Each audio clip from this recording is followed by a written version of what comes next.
क्या होगा जब एक जॉम्बी वायरस के फैलने से पूरी दुनिया तबाह होने लगी। सारे शहर में जॉम्बीज भर जाते हैं और बाकी बचे हुए सर्वाइवर छिप छिपाकर कहीं रहने के लिए मजबूर हैं। अब ये सब कैसे शुरू हुआ और क्या एक वैज्ञानिक इस आपदा के बीच अपनी फैमिली को बचाते हुए इस जॉम्बी वायरस का इलाज भी ढूंढ पाएगा या नहीं। कहानी की शुरुआत होती है दो वर्कर्स को दिखाते हुए जो अपनी शिफ्ट खत्म करने के बाद अपने नशे की तलब को पूरी करने के लिए अपने रूम में आते हैं और ड्रग्स का इंजेक्शन ले लेते हैं। लेकिन यहाँ पर उन्हें अंदाजा नहीं था कि अगली सुबह उनके साथ क्या होने वाला है। अगली सुबह एक वर्कर की आंख तो खुली, लेकिन उसने देखा कि उसका दूसरा साथी काफी अजीब तरह से बिहेव कर रहा है। दरअसल उसने काफी हैवी सीरीज के ड्रग्स को इंजेक्ट कर लिया था, जिस वजह से जॉम्बी बनकर वो वायलेंट हो जाता है और अपने दूसरे साथी के गले पर काट लेता है। हालांकि काटे जाने के बाद भी उसका दूसरा साथी भाग जाता है, लेकिन यहाँ से ही शुरुआत होती है जॉम्बी वायरस की, जो पूरी दुनिया में फैल जाएगा।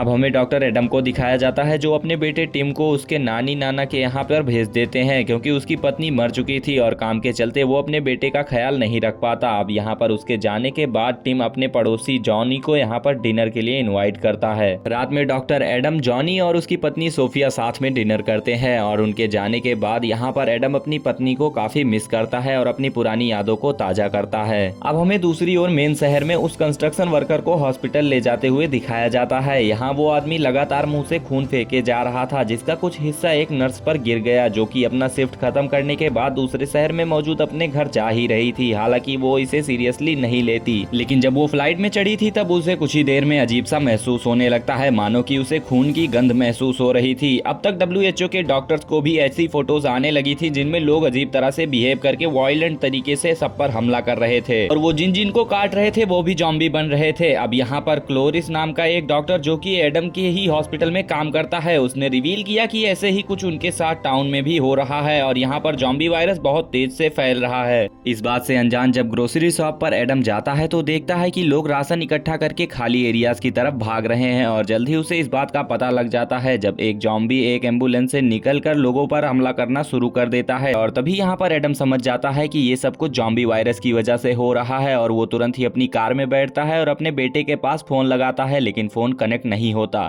तभी वो रास्ते में देखता है कि उसके पड़ोसी जॉनी की पत्नी सोफिया को किसी जॉम्बी ने काट लिया है। क्योंकि एडम एक डॉक्टर है तो वो उसका इलाज दे सकता है, इसीलिए एडम के पास जॉनी जाता है। लेकिन यहाँ पर सोफिया धीरे धीरे खुद ही वायलेंट बनती जा रही थी। अब यहाँ पर वो अपने बस में नहीं थी और वो जॉनी की वाइफ को बेहोश कर देता है और सोचता है कि वो थोड़ी देर में ठीक हो जाएगी। लेकिन तभी उसके बेटे का कॉल आता है और वो बताता है कि वो सभी सेफ हैं और इतनी देर में हम देखते हैं कि जॉनी अपनी पत्नी को लेकर अपने घर चला जाता है, क्योंकि उसकी बॉडी लगातार बदलती जा रही थी। एडम फिर से सोफिया को चेक करता है, क्योंकि अब उसकी आंखें लगातार लाल होती जा रही थी और वो अपने दांतों से लगातार लोगों को काटने की कोशिश कर रही थी। इस बार जब वो एडम पर झपटी तो गलती से उसने अपने नेबर को ही काट लिया। यहाँ पर एडम और जॉनी अब सोफिया को बेहोश कर ये नहीं समझ पाते कि यहाँ पर हो क्या रहा है। कुछ देर बाद उसे डॉक्टर कार्लोस का फोन आता है, जिसे पहले ही जॉम्बी वायरस की भनक लग चुकी थी और वो सब कुछ जान चुका था। यहाँ पर उनके हॉस्पिटल में जॉम्बीज घुसने के कारण सभी लोगों को बाहर निकलना पड़ता है और जॉम्बीज एक दूसरे को काट ले रहे थे। इसीलिए यहाँ पर जॉम्बीज से बचने के लिए मिलिट्री ने एक सुरक्षित जगह बनाई हुई थी और वो एडम को जल्दी ही उस लोकेशन पर आने को कहता है ताकि वो उस वायरस का इलाज ढूंढ सके। लेकिन ये सारी बातें अंदर के मेंबर भी सुन लेते हैं और सभी लोग डर जाते हैं और वो अपने साथ सारे पड़ोसियों को भी ले जाता है, ये सोच के कि वो उनकी जान बचा लेगा। एडम के इन लॉज भी परेशान थे। वो देखते हैं कि कैसे उनके पड़ोसियों ने जॉम्बी बनने से बचने के लिए खुद को ही गोली मार ली। इसीलिए वो फैसला करते हैं कि जब तक एडम उन्हें लेने नहीं आ जाता वो टीम के साथ यहीं पर लाइट्स बंद करके छिपे रहेंगे। बाकी पड़ोसियों के साथ एडम अब लोकेशन पर पहुंच जाता है। बिना चेकिंग के वो किसी को अंदर जाने नहीं दे रहे थे और इसी बीच उन्होंने गोलियां चला दी थी, जिस वजह से जॉम्बीज भी अट्रैक्ट हो चुके थे। अब सभी को कार से नीचे उतारा जाता है उनकी चेकिंग करने के लिए। तभी उन्होंने देखा कि सोफिया तो पूरी तरह से जॉम्बी बन चुकी थी और वो खुद भी बाकी सारे जॉम्बी के साथ मिलकर सोल्जर्स पर अटैक कर देते हैं। एडम और जॉनी किसी तरह वहां से अपनी कार लेकर निकल जाते हैं और थोड़ी दूर आने के बाद जॉनी को यहाँ पर एडम समझाता है कि वो इस हालात में कुछ भी नहीं कर सकते, क्योंकि उन्हें अंदाजा भी नहीं है कि इस वायरस का तोड़ कैसे मिलेगा। जॉनी जानता था कि वो अकेले कुछ नहीं कर सकता, इसीलिए वो एडम की टीम को ज्वाइन कर लेता है और दोनों ही यहाँ पर अब एडम के बेटे के पास जाते हैं। थोड़ी देर बाद हम देखते हैं कि बाकी सारे डॉक्टर्स भी यहाँ पर बुलाए जा चुके थे ताकि वो सब मिलकर इस वायरस का एंटीडोट खोज सकें। कार्लोस उन्हें वही कंस्ट्रक्शन वर्कर दिखाता है जो कि सबसे पहला जॉम्बी बना था। वहीं एडम और जॉनी दोनों ही बर्बाद हो चुके टाउन्स को पार करके टिम को लेने जा रहे थे कि रास्ते में उन्हें एक लड़का नजर आया जिसके पीछे बहुत से जॉम्बी पड़े हुए थे। वो उस लड़के को बचाने के लिए अपने साथ कार में बिठा लेते हैं। लड़का अपना नाम लुइस बताता है और कहता है कि पूरे एरिया में कोई भी जगह सेफ नहीं बची है, हर तरफ जॉम्बी वायरस फैल चुका है, लोग एक दूसरे को काट रहे हैं। अब वो पूरा दिन ड्राइविंग करने के बाद जब देखते हैं कि उनके गाड़ी का तेल खत्म हो गया है, तब वो रात को गाड़ी में सोते हैं। सुबह होते ही वो सभी पैदल ही निकल पड़ते हैं। एडम पर रास्ते में एक जॉम्बी अटैक कर देता है। लुइस जल्दी से पास वाली गन उठाकर उस जॉम्बी के सिर पर वार करके उसे मार देता है। आवाज से सारे जॉम्बीज इधर अट्रैक्ट हो जाते हैं और ये लोग अपनी जान बचाने के लिए सामने दिखाई दे रहे एक होटल की तरफ जाते हैं जिसमें पहले से ही एक फैमिली छिपी हुई थी और वो इन तीनों को होटल के अंदर बुलाकर इन्हें सेव कर लेते हैं। एडम अपने बेटे के लिए काफी बेचैन था। जब सुबह एडम की आंख खुलती है तो उसने नोटिस किया कि होटल की वॉल टूटने की वजह से जॉम्बीज अंदर घुस रहे हैं। अब वो किसी तरह खुद को कमरे में लॉक करके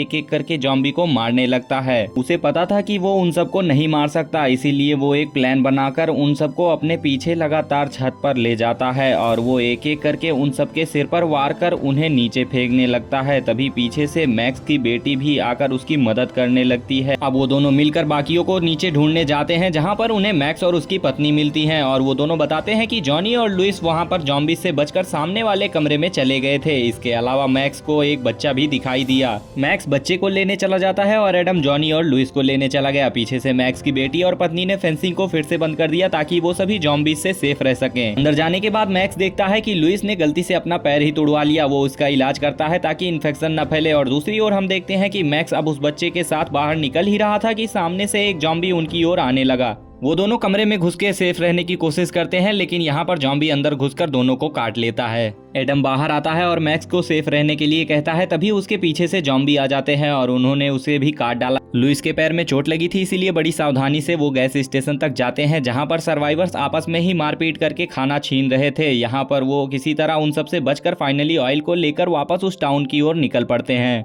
अब वहीं दूसरी ओर एडम के बेटे के घर पे हमें दिखाया जाता है जहां उसके नाना नानी थक चुके थे एडम का इंतजार करते हुए। यहां पर उनके पास खाना भी खत्म हो चुका था लेकिन रास्ते में हम देखते हैं कि एडम के ग्रुप पर यहां पर ढेर सारे जॉम्बी अटैक कर देते हैं जिससे यहां पर लड़ते हुए आखिरकार लुइस काट लिया जाता है और इन्फेक्ट हो जाता है। एडम जॉनी को लेकर सेफ्टी से कैंट की ओर भागता है जहाँ उसे फाइनली कई सारे सोल्जर्स मिलकर कवर देते हैं और जॉम्बी से बचा लेते हैं। और फिर सोल्जर्स दोनों का टेस्ट करते हैं कि कहीं वो भी इन्फेक्टेड तो नहीं है। फिर इसके बाद कार्लोस एडम को बताने लगता है कि कैसे वो इन्फेक्टेड जॉम्बीज को जला डालते हैं ताकि और किसी को इन्फेक्शन न फैल सके। टॉनी को गेट पर ही रोक दिया जाता है और यहाँ पर एडम अंदर जाता है जहाँ उसे WHO के कुछ डॉक्टर्स मिलते हैं जो कि एंटीडोट ढूंढने के लिए यहाँ पर आए थे लेकिन वो अभी तक इस वायरस की कोई कमजोरी नहीं ढूंढ पाए, यानी कि उन्हें बहुत वक्त लगेगा। इन सब की बातचीत चल ही रही होती है कि बाहर सोल्जर्स पर जॉम्बीज अटैक कर देते हैं। हालांकि सोल्जर्स काफी बहादुरी से फाइट करते हैं मगर वो उन्हें मारने में नाकामयाब रहते हैं क्योंकि जॉम्बीज की संख्या बहुत ही ज्यादा थी और वो फाइनली सोल्जर्स तक पहुंच जाते हैं और उन सभी को एक एक करके काटने लगते हैं। अब सभी में अफरा तफरी मच जाती है। भागते वक्त एडम और जॉनी को लुइस भी दिखाई दिया जो कि उनके साथ ही निकला था मगर अब वो एक जॉम्बी बन चुका है। सोल्जर्स कुछ ही लोगों को बचा पाते हैं और वो पीछे के रास्ते से सेफ्टी से निकल जाते हैं। अब सुबह होने पर कैप्टन 2 सोल्जर्स को आसपास की जानकारी लेने भेजता है ताकि आगे जॉम्बीज की भीड़ न हो, इस बात का उन्हें पहले से ही पता रहे। यहाँ पर एडम बाकी सभी को साथ में भेज देता है और अकेला ही अपने बेटे को लेने निकल जाता है। काफी देर चलने के बाद उसे सर्वाइवर्स नजर आते हैं जो कि उसे फ्री खाना देने की लालच दे रहे थे। हालांकि एडम तभी समझ गया था कि कुछ तो गड़बड़ है। वो दोनों उस पर गन पॉइंट करके उसे शूट ही करने वाले थे, इसीलिए उसे अपने डिफेंस में दोनों को मारना पड़ता है। एडम यहाँ पर गाड़ी खोलता है तो देखता है कि कुछ और सर्वाइवर्स भी वहाँ पर बंधे हुए थे। इसके बाद वो उसी गाड़ी को लेकर अपने बेटे को लाने के लिए इन लॉज के घर चले जाता है। वहीं दूसरी ओर जॉनी के साथ वाले लोगों की गाड़ी खराब हो जाती है जिस वजह से उन्हें पैदल जाना पड़ता है और जॉम्बीज भी उन्हें देख लेते हैं और उनका पीछा करने लगते हैं। कैप्टन जानता था कि वो जॉम्बीज से नहीं बच पाएगा, इसीलिए बाकी सबको अंदर भेजकर वो जॉम्बीज को पकड़ लेता है और खुद ही ग्रेनेड से फट जाता है। इस सेक्रीफाइस से वो सबको बचा लेता है।